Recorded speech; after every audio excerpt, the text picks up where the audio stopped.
예, 우리 하나님의 말씀 같이 함께 낭독하겠습니다. 주보 3면에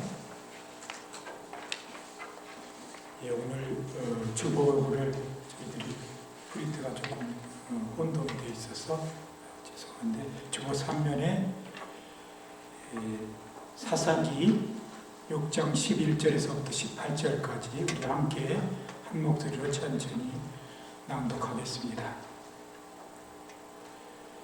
여호와의 사자가 아비에셀 사람 요아스에게 속한 오브라에 이르러 상수리 나무 아래 앉으니라. 마침 요아스의 아들 기드온이 미디안 사람에게 알 일이 아니하려 하여 밀을 포도주 틀에서 타작하더니 여호와의 사자가 기드온에게 나타나 이르되 큰 용사여 여호와께서 너와 함께 계시도다. 기드온이 그에게 대답하되 너의 주여 여호와께서 우리와 함께 계시면 어찌하여 이 모든 일이 우리에게 미쳤나이까. 또 우리 열조가 일찍 우리에게 이르기를 여호와께서 우리를 애굽에서 나오게 하신 것이 아니냐 한 그 모든 이적이 어디 있나이까.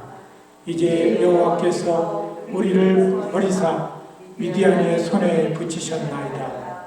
여호와께서 그를 돌아봐 가라사대 너는 이 내 힘을 의지하고 가서 이스라엘을 미디안의 손에서 구원하라. 내가 너를 보낸 것이 아니냐. 기드온이 그에게 대답하되 주여 내가 무엇으로 이스라엘을 구원하리이까.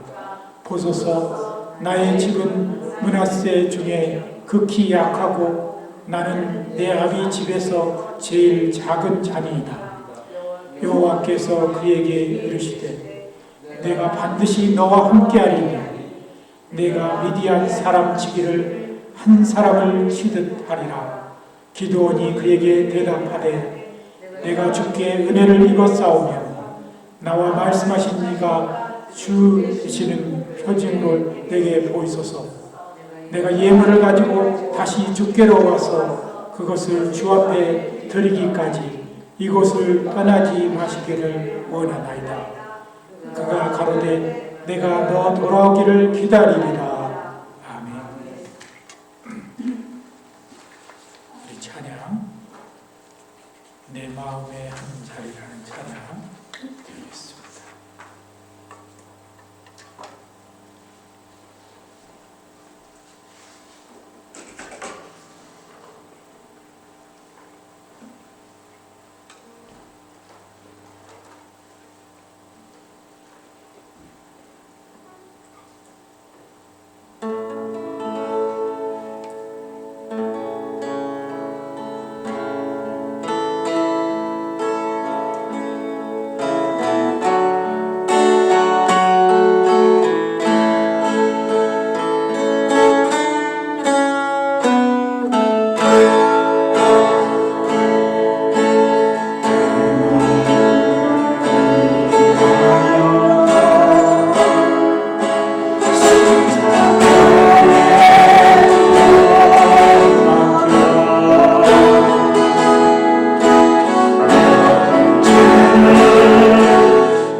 지금 우리가 살고 있는 이 세계는 21세기에 들어 가장 심각하게 전쟁의 위험에 직면하고 있습니다.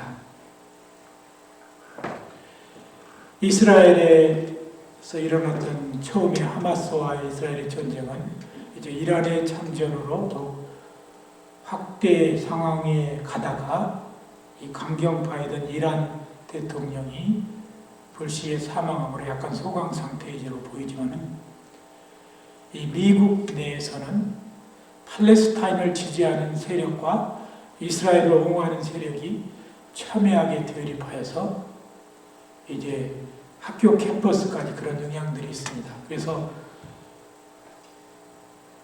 이번 달에 여러 큰 학교들이 졸업식을 취소하거나 이제 축소해서 그렇게 할 수밖에 없는 그런 사회적 문제도 번져가고 있습니다. 그리고 또 우리가 말하는 우크라이나와 러시아의 전쟁은 이제 우크라이나를 지원하는 나라와 또 러시아의 고성능 무기의 사용으로 이제 동구권으로 확대해져 가고 있습니다. 그래서 많은 세계 언론들이 어쩌면 3차 대전쟁이 세계대전쟁의 위험까지도 이룰지 모른다 이렇게 언급하고 있습니다. 이럴 때 우리 그리스도인들은 어떠한 마음으로 대처하고 또 이 상황들을 그리스도 안에서 어떻게 헤쳐나가야 하는지 우리는 늘 기도 가운데 그렇게 묵상하고 우리 신앙을 돌아봐야 합니다. 저는 오늘 지금부터 약 3,500년 전 이 미디안의 침략으로 온 나라가 초토화되고 또 그들에게 압제당하고 약탈당하고 있는 이스라엘을 구하기 위해서 하나님이 부르신 사사인 기드온의 이야기를 여러분과 함께 나눠보겠습니다.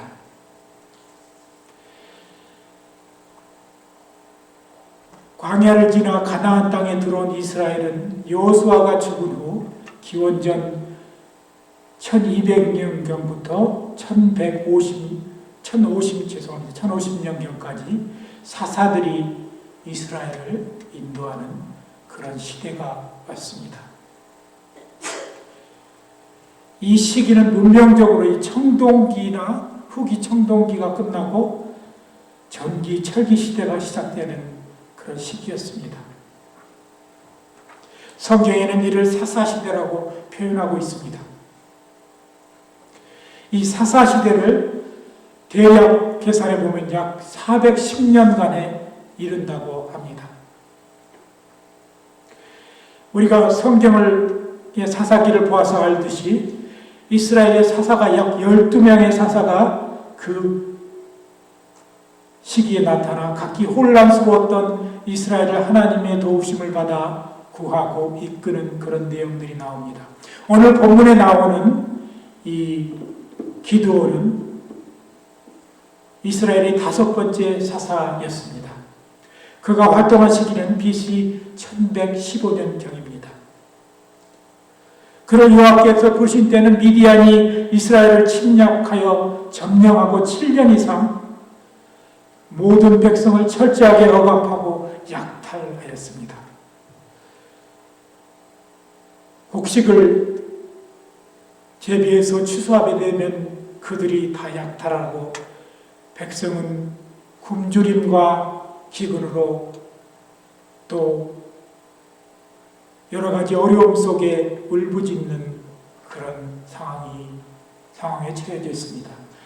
여호와께서 이 그들의 고통을 굽어 살피시고 구하시려고 기드온을 부르시는 그 내용이 오늘 우리가 읽은 본문 내용입니다. 우리가 보통 이 기드온 생각하면 기드온의 300용사를 떠오릅니다. 그리고 기드온이 몇만 명 되는 이 미디안의 군사들을 300여 명이 하나님의 능력을 받아 퇴치하는 그것들을 많이 상상하지만 저는 먼저 오늘 하나님이 기드온을 부르실 때 기드온은 어떤 성품을 가진 사람인지를 살펴보려 하는 것입니다. 그래서 우리는 이 시대에 우리가 적용해서 하나님이 부르시는 사람은 어떠한 성품을 지녔고 어떠한 모습을 하는지를 우리는 이 기드온의 경우를 통해서 생각해 보겠습니다. 첫 번째, 하나님이 부르신 사람은 그는 자기가 맡은 일에 세상 일이라도 또 어떠한 위협이 가해지더라도 담대히 열심으로 최선을 다하는 사람을 오늘 우리는 11절을 통해서 볼 수가 있습니다. 이 미디안 사람들이 이스라엘 백성들의 모든 행적들을 감시하고 특별히 곡식을 재배하거나 농사를 해서 얻은 것들을 약탈해 가는 그런 상황에 처했을 때 이 기드온은 아마 자기 주위의 사람들이 그래도 먹고 살아야 하기 때문에 이 미디안 사람 이 미디안의 그런 관리자들을 속여서 이 포도즙 틀에서 밀을 이렇게 탈곡하고 있었던 것 같습니다. 그때 여호와의 사자가 기드온에게 나타나 이스라엘을 위하여 내가 가야 할 것이라고 부탁하는 그런 상황이 보게 됩니다. 이때 기드온의 모습을 우리는 다시 유심히 살펴보면 그는 아직 하나님의 뜻을 받아들이기 전이었지만 자기가 맡은 일에 최선을 다하고 또한 다른 사람을 위해서도 애쓰는 그런 아름다운 마음을 소유한 사람이었다는 것을 우리는 찾게 되는 것입니다. 오늘날 많은 그리스도인들이 주의 일이라고 생각하는 그 일만을 위해서 세상 일을 소홀히 하는 사람도 있습니다. 그러나 우리 그리스도인들은 내가 어디에 있든지 내게 맡겨진 일에 충성되이 일하는 그런 사람이 되어야 하는 것입니다. 두 번째, 자기 삶에서 일어나는 여러 가지 의문점이 올 때마다 그 문제에 대해서 고민해야 하고 그리고 그 연설을 해답점을 찾기 위해서 부단히 노력하는 사람이고 이 기드온이었음을 13절을 통해서 보게 됩니다. 자신에게 나타난 주의 사자에게 하나님에 대한 의문점을 얘기합니다. 그 질문을 요약하면 여호와께서 함께 하시면 어떻게 우리 이스라엘에게 이런 일이 일어납니까? 라고 하나님 앞에 따지듯이 반문하고 또 원망도 합니다. 그런데 참 여기는 우리가 기드온이 하나님과 직접 대화를 하는지 아니면 하나님의 사자와 대화를 하는지 조금은 혼란스러울 때가 있습니다. 어떤 절에는 기드온이 하나님과 직접 여호와 하나님과 대화를 나누는 것 같고 어떤 구절은 여호와 사자의 명을 따라 행하는 것 같습니다. 그래서 이 부분은 창세기 18장에 아브라함이 이 소돔과 고모라를 멸하기 전에 하나님의 사자를 만났을 때 하나님의 사자를 대접하는 그 장면과 유사합니다. 그곳에서 보면 처음에 여호와 하나님과 대화를 나눴다고 했다가 주의 세 사람이 나타났다고 했다가 이 사람으로 표현하기도 하고 그렇게 표현되어 있음을 보게 됩니다. 오늘 본문과 유사한 상황임을 보게 됩니다. 그런데 이 특별히 13절에 보니까 기드온이 그에게 대답하되 나의 주여 여호와께서 우리와 함께 계시면 어찌하여 이 모든 일이 우리에게 미쳤나이까. 참된 신앙인은, 또 하나님의 부르심을 받은 사람은 우리의 삶에 자꾸 의문점과 어떤 도전적인 마음을 가지고 신앙을 연구해야 한다는 것입니다. 내 신앙이 이렇게 살아서는 안 되는데, 하나님 앞에 좀 더 우리가 올바로 서야 되는데 어떻게 하면 그렇게 갈 수 있는 것인가? 또 우리의 삶 속에서 가슴 아픈 일이나 정말 하나님이 신이 있었으면 어떻게 이런 일이 있을까라는 그런 고통스러운 때를 만날 때마다 우리 스스로 우리 자신들을 또한 돌이켜보고 하나님께 질문하는 그런 우리의 신앙이 있어야 한다는 것입니다. 세상이 어떻게 돌아가든 상관없어. 내일만 좋으면 괜찮아. 또 어떤 사람은 세상 될 대로 되는 거지고, 어차피 세상은 태어나서 살다가 그냥 죽게 돼 있어. 이렇게 사람이 사는 것이 아니라 우리 믿음의 사람들은 우리 세상 속에서 일어나는 모든 상황들을 하나님의 영적인 사람으로서 우리의 자신들의 삶에 비추어 보고 우리가 그 삶 속에서 어떻게 살아야 되는지 의문점을 가지고 말씀을 묵상하며 그 해답을 찾아가는 그런 사람에게 하나님은 찾아오신다는 것입니다. 세 번째 15절을 보니까 이 기드온은 자기를 낮추는 겸손한 사람이었습니다. 이스라엘 집안 중에서 가장 나약한 이 므낫세의 집안이라고 이렇게 자기 자신을 표현하고, 그 중에서도 제일 낮은 못난 사람이 자기라고 겸손을 드리는 것입니다.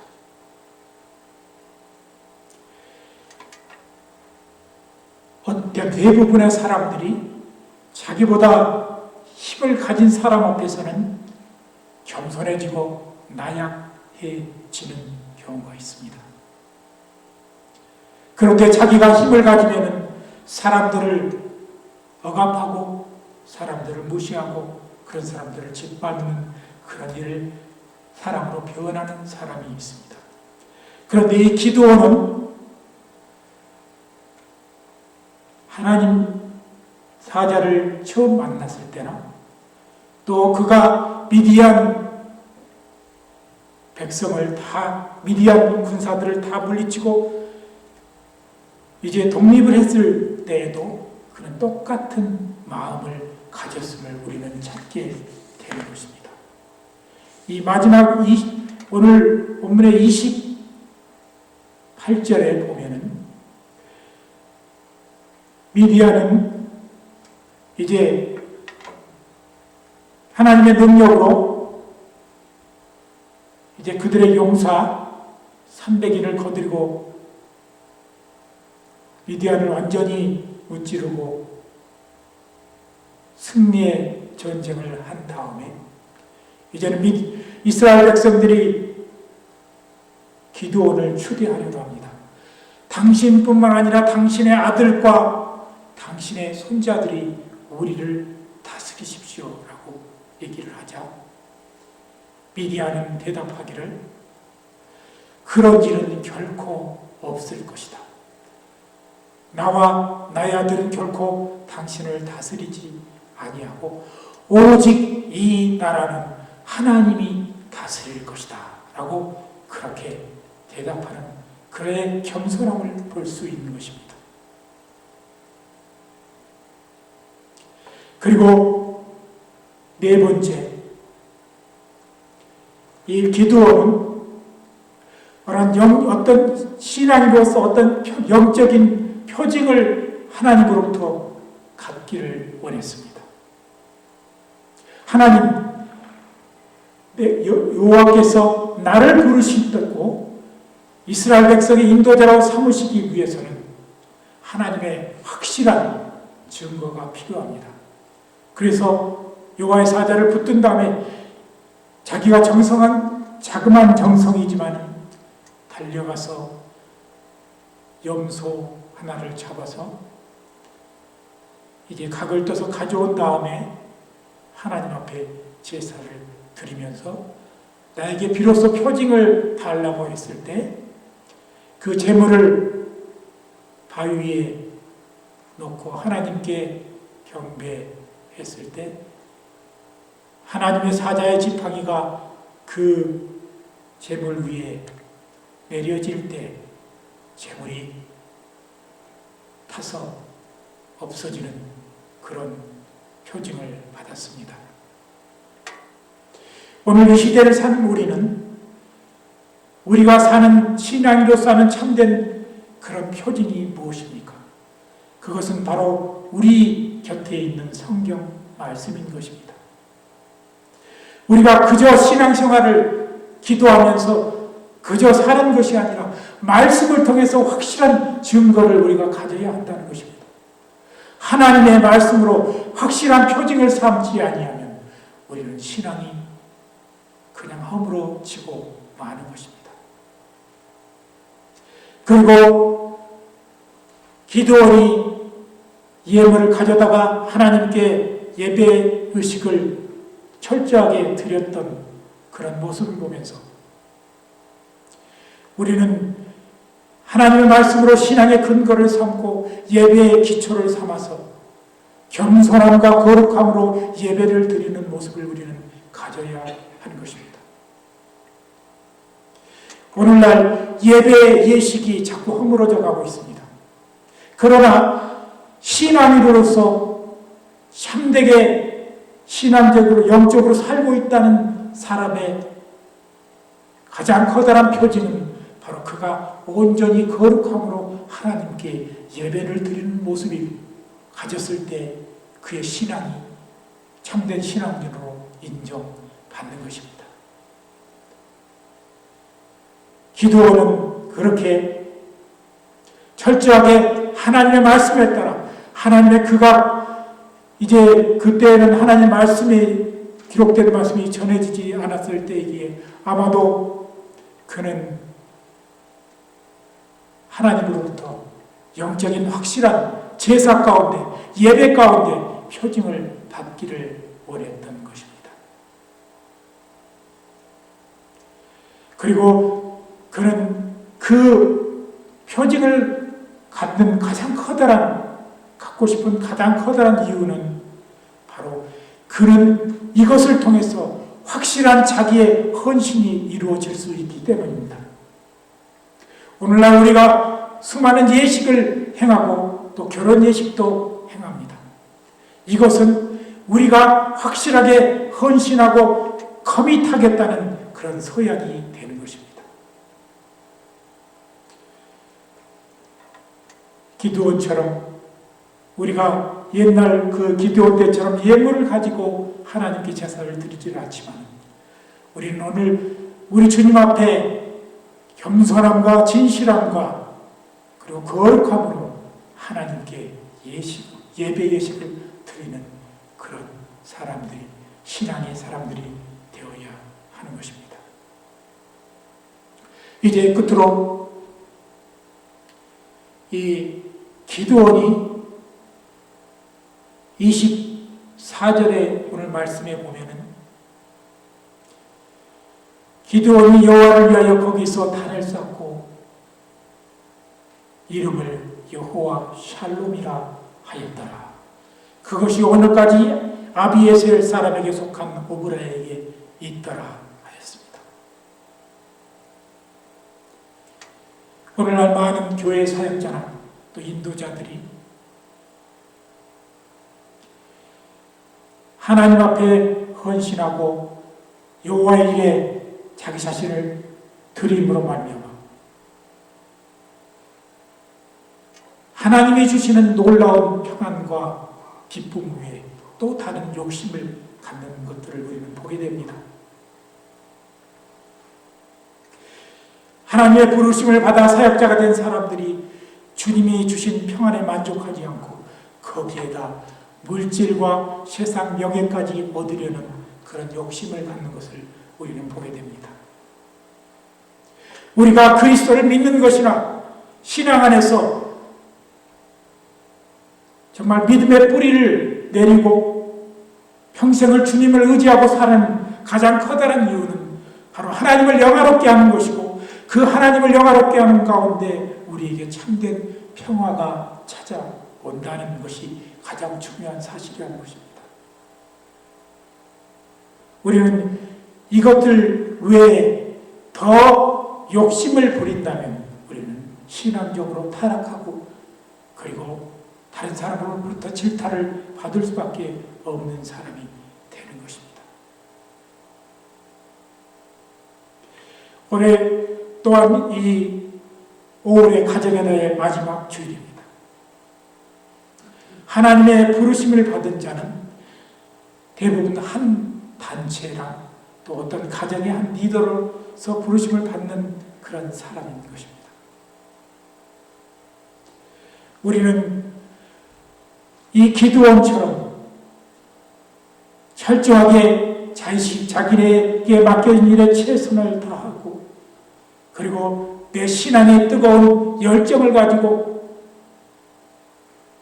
때로는 신앙에 잘 의심할 때가 많이 있을 때 의심하면서 그곳에 대해서 진리를 찾기를 갈구하는 그런 사람, 또 자기 자신을 끝없이 낮추어서 주님 앞에 드리기를 원하는 사람 되어야 합니다.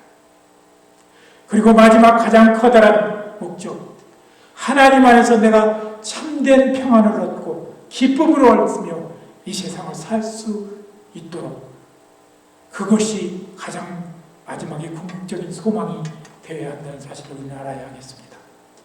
우리 믿음의 교회 성도들, 이 시대가 혼란스럽고 심지어는 우리에게 가장 가까운 이제 한국도 전쟁의 위험 속에서 전혀 이제 제외되지는 않습니다.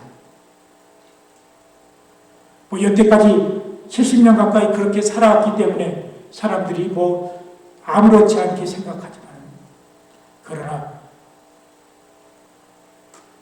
오늘 우리가 읽은 이 기드온 시대에 믿음의 사람들이 타락함으로 말미암아 미디안의 침략에 있었고, 여호와 하나님을 잘 섬기지 않은 연고로 미디안이 이스라엘을 점령하게 하셨다는 것을 6장 초반부에 보면 나타나 있습니다.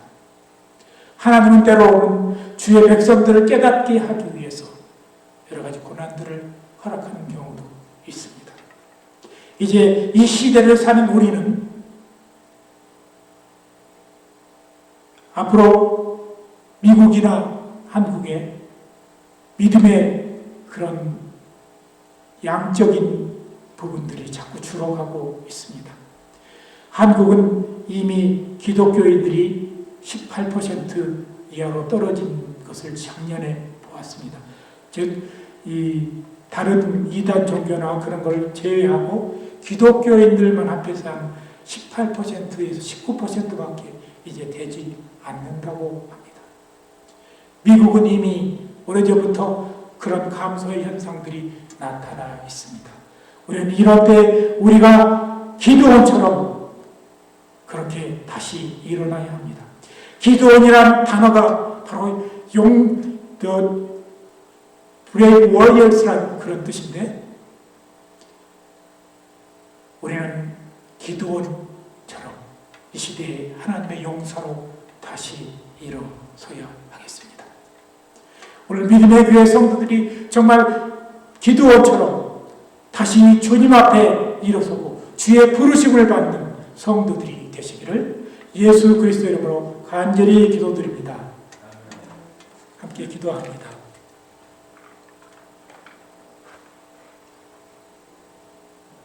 이 세상이나 세상에 있는 것들을 사랑치 말라. 누구든지 이 세상을 살아가면 아버지의 사랑이 그 속에 있지 아니하니, 이는 세상에 있는 것이 육신의 정욕과 안목의 정욕과 이생의 자랑이니 다 아버지께로 쫓아온 것이 아니라 세상으로 쫓아온 것이라고 하셨사오니, 하나님이여, 우리는 이 시대에 우리가 기드온처럼 담대하게 주 앞에 일어서는 사람 되게 하여 주시옵소서. 확실한 신앙의 믿음의 그런 기본을 가지고 이 시대를 승리하는 우리 성도들 되게 하여 주시옵소서. 감사드리며 예수 그리스도 이름으로 간절히 기도드리옵나이다. 아멘.